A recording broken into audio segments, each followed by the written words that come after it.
You know, I've mentioned this so many times in talks, and I'll say it again because I'm one of those people that can relate to this quite well, which is that when I was a monk, a Buddhist monk, and this was when I was in my 20s, and so that was, almost half a century ago. Wow. Well, I'm almost 70. So anyway, the Dalai Lama was coming over for the first time, and of course, only Buddhists knew who he was back then. He wasn't, the rock star that he is now. And so he was going to the Nyingma Center, which is a Tibetan center in Berkeley, to give a talk. And we go, oh, we got to go see the Dalai Lama. We knew who he was. And so we all us monks go over there with our little robes on, everything. And he gives a talk, and I liked him a lot. I thought, oh, I really like this guy. And he said something I'll never forget, which is worth remembering. He says, here in the West, there's a lot of things that can help you. He goes, and take advantage of as much as you can because you need all the help you can get. And I said, oh, yes, thank you. Because I was, in a practice where people thought all you needed to do was sit full lotus with a certain mudra, and that was going to do it, whatever that meant. And anything else was almost considered and was looked down upon. I'm not kidding. Judged, almost heretical. And I thought, bullshit. I wasn't a believer. I've never been a believer. Never been a follower, believe it or not.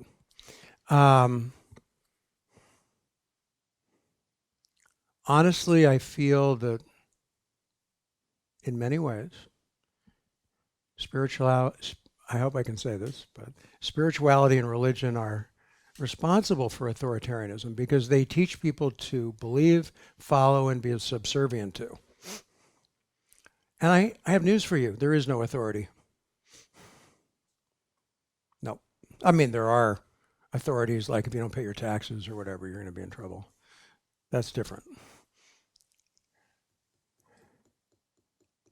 People are looking for the savior. They've been looking for the savior for a long time.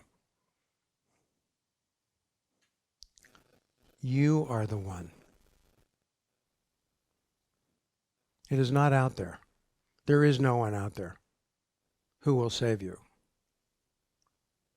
The truth is inherent in what we are. And as you become closer to that, that becomes more and more evident.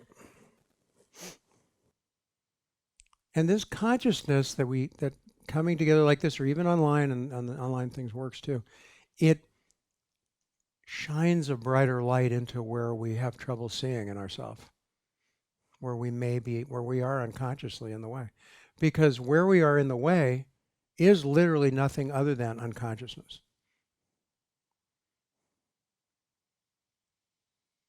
The ego is not conscious. The ego is 100% insecure, and it always will be. There has never been an ego that has been secure. That doesn't exist because egos are designed to be afraid and to survive. They are designed to make sure that you're going to survive. That's what they're for. So they're a function, they're fine. They can be a problem, but they're basically a function. To try to enlighten your ego is futile. To try to get your ego conscious is futile. Doesn't happen. Not going to happen. People go, well, what? How? But consciousness is also what you are. And so the shift that happens as you begin to cultivate consciousness is that your perspective can shift from the one who's afraid and vulnerable and in survival mode, basically unconscious, into conscious mode. That's it. Now you're conscious. Now what? Now you begin. Now you begin to understand how it works in a way you couldn't before. Because before you were just trying to survive and be comfortable and safe. So as consciousness emerges, what also emerges is all the parts of ourselves that don't want to let go because they're afraid of death, dysfunction, dissolving, oblivion, all of it. Natural fears. But as consciousness evolves, the natural fears also come up. And you hear this in my satsangs. People talk about this all the time. And I had to go through it myself also for a very long time. And you just bring attention to that instead of trying to get rid of your fear or understand it or fix it. That's fine. You can do that in therapy if there's trauma around there. That's fine. But fundamentally, it's energy. It's an energetic protection trying to keep you safe. And it's also where you want to put attention. Carefully. As you build more and more consciousness in your body, very important.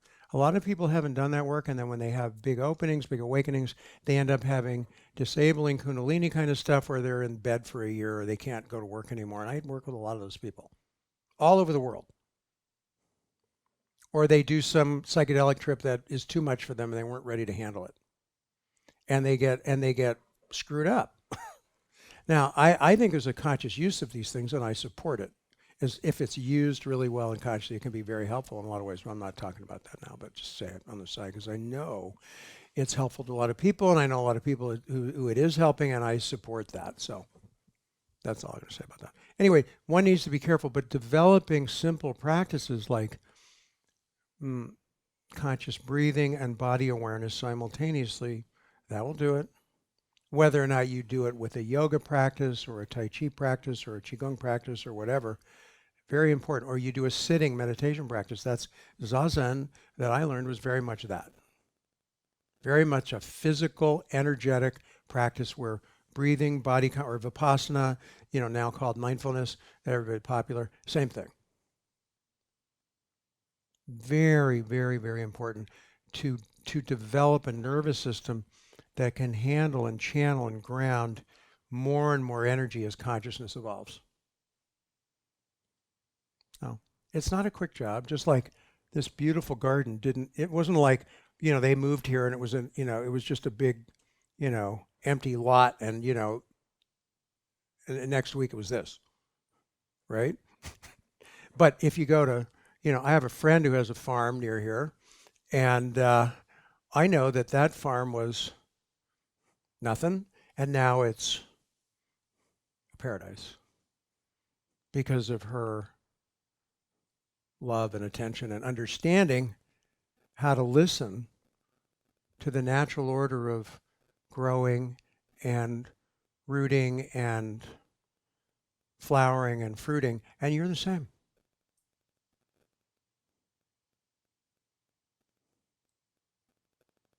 The most important thing in practice, and Georgia was emphasizing this with me, even though she was a beloved virtuoso concert violinist and teacher of virtuosos. When you're practicing, you're not getting something. You're not pushing. And my unconscious habit was to push. Those of you who know me know that. So, no, you have to really not get to the next note. You really can't. And if that note isn't right, you got to keep working on it until that middle finger isn't sharp. Don't just say, well, I'll get back to it on another, when I come back and do it again. She says, no. Slow down. And I have a metronome, slow down. She taught me to slow down in my violin. You start hearing that music and you really want to rip it out. You just want to crank it out, right? Yeah. And she says everybody wants to push. You just naturally, you're in an orchestra and you don't have the conductor and you're playing something fast, everyone goes faster and faster and faster and faster. You can't help it. Humans like speed. We just do.